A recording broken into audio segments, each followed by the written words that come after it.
ថ្ងៃទី7 ខែ 11 ឆ្នាំ 2025 ការវិភាគតារាងប្រចាំថ្ងៃរបស់កូដមាសមានទីដៅលាយឡំនៅក្រោមសញ្ញាឌីគេបញ្ជាក់ថាជាពេលទិញខ្លាំង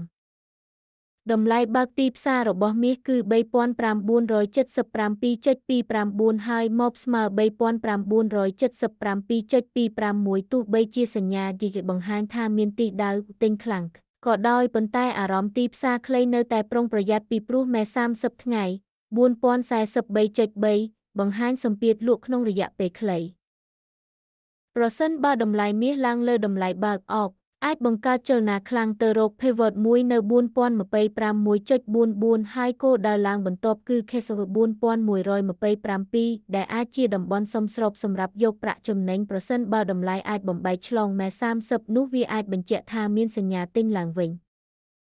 ប៉ុន្តែប្រសិនបើមាសមិនអាចរក្សាតម្លៃលើអបបានហើយចាប់ផ្ដើមធ្លាក់ចុះវិញគួរតែប្រុងប្រយ័ត្នតំបន់គាំទ្រ pivot 2 $3,943.351 ប្រសិនបើតម្លៃធ្លាក់ក្រោមកម្រិតនេះវាអាចធ្លាក់បន្តទៅកាន់តំបន់ Fresh Castle ប្រហែល $3,882 ដែលបង្ហាញថាភាគីលក់កំពុងគ្រប់គ្រងទីផ្សារវិញជាសរុបទោះឌីគេផ្ដល់សញ្ញាអាចត្រឡប់ទិសឡើងវិញក៏ដោយតែអ្នកជួញដូរគួរតែតាមដានចលនាតម្លៃនៅជុំវិញអបនិងមេ30មុនពេលសម្រេចចិត្តទិសដៅស្បែកជំនួយការវិភាគនេះគឺសម្រាប់គោលបំណងផ្ដល់ព័ត៌មានតែប៉ុណ្ណោះហើយមិនត្រូវបានចាត់ទុកជាដំបូន្មានហិរញ្ញវត្ថុទេ